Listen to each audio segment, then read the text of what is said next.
Bonjour et bienvenue dans un nouvel épisode de Comics Code, un épisode dans lequel on va faire deux reviews pour le prix d'une, puisque on va traiter de deux mini-séries qui font partie de l'Energon Universe, comme Transformers et The Rivals, Duke de Joshua Williamson et Tom Reilly, et Cobra Commander, toujours écrit par Joshua Williamson, et dessiné cette fois par Andrea Milana, deux titres qui sont sortis en France début octobre 2024 chez Urban Comics. On va commencer par Duke. Alors si vous prévoyez de lire les deux titres, c'est peut-être mieux de commencer par celui-ci parce que il introduit un élément en particulier et un personnage qu'on va retrouver ensuite dans Cobra Commander. Alors, Duke, c'est l'histoire de Conrad Hauser, qui est surnommé Duke, qui est un soldat américain qui a dû recevoir toutes les médailles possibles et imaginables, mais vraiment quoi, c'est le héros américain dans toute sa splendeur, et totalement au premier degré.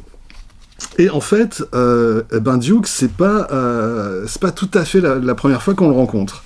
Duke, il était déjà présent dans le premier tome des Transformers par Daniel Warren Johnson. Et en fait, il était là, évidemment j'ai pas noté la page, patate, il était là en fait pendant une scène assez courte où, à bord de son jet, il se retrouvait nez à nez avec un Decepticon, et son copilote, il y laissait sa peau. Alors, dans la scène, on voyait pas son visage, mais sur la dernière case, c'est son nom qu'on voit sur sa combinaison.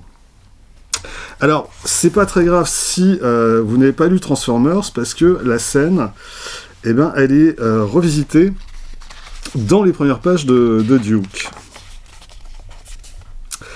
Et donc, depuis cette rencontre où il a failli quand même y laisser sa peau, Duke peut pas dire qu'il aille vraiment très fort. Alors bon, c'est clairement pas la première fois qu'il risque sa peau. La manière dont on nous le présente, c'est même carrément son quotidien. Mais le problème, c'est que, là, il s'est retrouvé face à quelque chose qu'il comprend pas. Il comprend pas, et pire encore, c'est que l'armée refuse de le croire. Y compris son supérieur direct, le colonel Hawk, qui refuse de le croire, mais qui refuse aussi de lui révéler certains documents qui lui permettraient de s'assurer qu'il n'a pas rêvé. Ou il n'a pas cauchemardé en l'occurrence. Bref, ça va plus du tout pour Duke, qui va prendre des congés et qui va en profiter pour mener sa propre enquête. Et au bout de 6 mois, il va découvrir l'existence d'un groupe de parole qui réunit des personnes qui ont connu une expérience similaire à la sienne. Sauf que, il réalise quand même très vite que les membres de ce groupe, c'est tous des barjots ou des gros mythos. À une exception près, c'est la femme qui a créé ce groupe, le docteur Adele Burkhard, qui est une scientifique qui a travaillé sur une nouvelle source d'énergie aux propriétés révolutionnaires, mais dont les travaux ont été saisis par son employeur. Et c'est elle qui va mettre Duke sur la piste d'une société baptisée Mars Industries, qui pourrait être directement liée au robot que Duke a vu. Et à partir de là, pour Duke, rien va se passer comme il l'avait prévu. Sa tentative de s'introduire chez Mars Industries, ça va se conclure par un massacre, et un massacre dont on va l'accuser, lui. Et à partir de là, Duke il va être obligé de fuir, avec à sa poursuite quelques types surentraînés, chargés de le retrouver et de le neutraliser. Et je vais pas aller plus loin au niveau de l'intrigue. Alors, je pense qu'on l'a compris, Duke, ça peut être considéré comme un prologue à la nouvelle série G.I. Joe qui vient de démarrer aux États-Unis, avec d'ailleurs toujours Williamson et Reilly aux commandes sur les premiers épisodes. Et Joshua Williamson, je trouve qu'il fait vraiment ici un bon boulot pour introduire toute une galerie de personnages qu'on retrouvera vraisemblablement par la suite. Pour un non-connaisseur comme moi de la franchise G.I. Joe, ça fonctionne. Alors, c'est vrai que les personnages sont quand même assez monolithiques, et puis qu'en plus on les voit quand même avant tout en pleine action, plutôt que dans des longues séances de cogitation, mais en l'état, je trouve que ça marche. Et puis, pour les habitués de cet univers, ils vont retrouver des noms et des visages connus. Est-ce qu'ils sont fidèles à ce qu'ils en connaissent déjà ? Là, je suis absolument incapable d'en juger, mais du coup, j'aimerais bien avoir vos retours, si c'est votre cas. Pour le reste, donc, on assiste à une longue course-poursuite, avec moult fusillades et explosions. Et Tom Reilly, il signe des planches qui sont très dynamiques, mais qui restent toujours d'une parfaite lisibilité. Et donc, ça donne quelque chose de visuellement très plaisant. Et donc, oui, si vous avez envie de lire un comics de pure action, bien écrit, bien dessiné, que vous connaissiez ou pas la franchise G.I. Joe, Duke, c'est à mon avis une lecture tout à fait conseillée. Et on enchaîne avec Cobra Commander, toujours écrit par Joshua Williamson, et dessiné cette fois par Andrea Milana, qui est un artiste que je découvre ici, ou alors j'ai oublié, mais j'ai pas l'impression qu'il ait fait grand-chose, au moins aux États-Unis, avant ça. Et donc, après le héros ultime qui est Duke, là on passe au bad guy ultime. Ou pas loin. Alors, le premier épisode va d'ailleurs quand même rapidement nous camper le personnage qui débarque dans un trou paumé au fin fond des États-Unis et qui va très vite buter un mec de manière quand même très sanglante. Et puis ensuite, on enchaîne sur un flashback sur ses origines et sur la mission qui lui a été confiée. On se retrouve sur Cobra-La, qui est un monde situé, on ne sait pas bien où, mais où Cobra Commander travaille pour le grand ponte local, le seigneur Golobulus. Alors évidemment, avec un nom comme ça, il n'y a aucune chance que tu deviennes vétérinaire ou pédiatre. Golobulus, forcément, tu vas finir tyran de l'espace.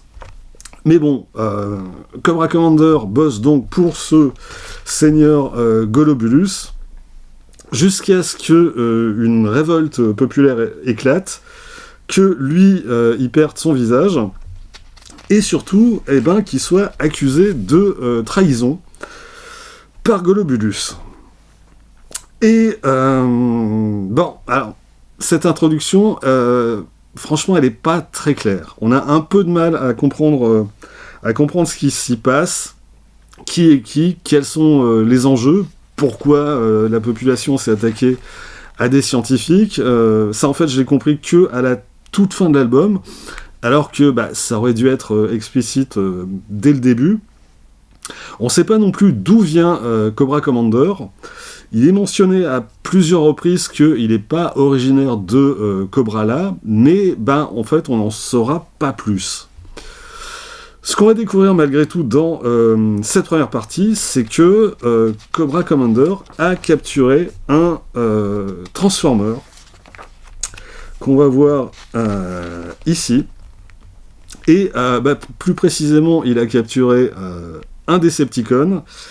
Et même, les connaisseurs l'auront peut-être reconnu, il s'agit de Megatron, le leader des Decepticons. Et via la découverte de l'existence d'un tel être, Cobra Commander il va se lancer à la recherche de l'énergie qui les anime, et ce qui va le conduire sur Terre.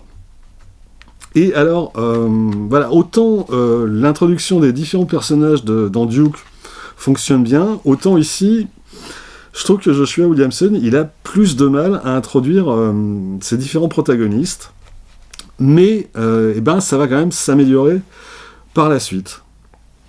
Je le disais, Cobra Commander, c'est un des principaux bad guys de la franchise, et effectivement, Williamson le présente comme un personnage impitoyable, mais on va assez vite se rendre compte que c'est pas le personnage le plus infréquentable de ce récit. Alors, il y a d'abord le seigneur Golobulus que j'ai déjà évoqué, qu'on retrouve... ça y est, je l'ai perdu ici. Alors, qui lui est tout aussi impitoyable, mais ce coup-ci, c'est à l'échelle d'une planète entière, et qui, en plus, est aussi parano au dernier degré. Et puis, il y a les personnages que Cobra Commander va trouver sur son chemin dans sa quête de l'Energon. Et il s'agit des Dreadnoks, qui est en fait un gang de bikers installés dans les marais en Floride, et qui, en plus d'être impitoyables, eux, ils sont carrément sadiques. Dans la première scène où on les découvre, ils sont quand même occupés à torturer deux types à l'aide d'une tronçonneuse. Et c'est juste une méthode de torture parmi d'autres qu'ils vont utiliser au fil du récit. Et du coup, en comparaison, on le trouverait presque sympa, notre Cobra Commander. Du coup, ça donne un récit qui est quand même globalement très brutal, avec un niveau de violence que je m'attendais pas vraiment à trouver dans cet univers. Là, Williamson, en fait, il joue carrément la surenchère, avec quand même, on a un paquet de séquences bien sanguinolentes. Et du coup, on est carrément plus là pour rigoler, on est entre salopards qui s'entretuent pour parvenir à leur fin. Et dans le cadre d'une série G.I. Joe, ça me semble quand même un poil curieux et quand même très éloigné de la vision traditionnelle de la franchise. Il me semble, pour le peu que j'en connais. Alors après, en ce qui me concerne, ça n'a rien de rédhibitoire, mais c'est juste que, voilà, je suis surpris. Mais bref, pour le reste, le scénario fonctionne plutôt bien. Là encore, pour introduire le personnage de Cobra Commander et le rôle qui va être amené à tenir par la suite. Et puis, côté dessin, là aussi, le résultat est assez agréable. Peut-être un peu moins maîtrisé que Tom Reilly au niveau du storytelling, il me semble. Et puis avec un trait un peu moins précis. Mais globalement, je trouve que ça fonctionne. Et puis, Milana, il réussit quand même de chouettes choses, je trouve. Et notamment, la mise en scène de Cobra là et son architecture organique. Au final, ça donne un récit que j'ai trouvé un poil moins bon que Duke, mais on reste quand même dans le bon comic book d'action. On n'a pas le temps de s'ennuyer, et là encore, ça donne plutôt envie de lire la suite. Duke et Cobra Commander sont donc sortis début octobre, format 19 par 28 cm. Les deux sont traduits par Julien Di Giacomo. Duke fait 144 pages, Cobra Commander 136. Et ils sont tous les deux au prix de 18 €. Voilà, c'est tout pour aujourd'hui. Rendez-vous très vite pour la suite. D'ici là, vous pouvez vous abonner à cette chaîne, laisser un commentaire, partager cette vidéo sur les réseaux sociaux. Vous pouvez aussi retrouver les lectures de Quack Kent et de Bad Quack sur Instagram, avoir ainsi un aperçu du thème des prochaines vidéos. Et vous pouvez surtout lire des comics. Soyez sages et à bientôt.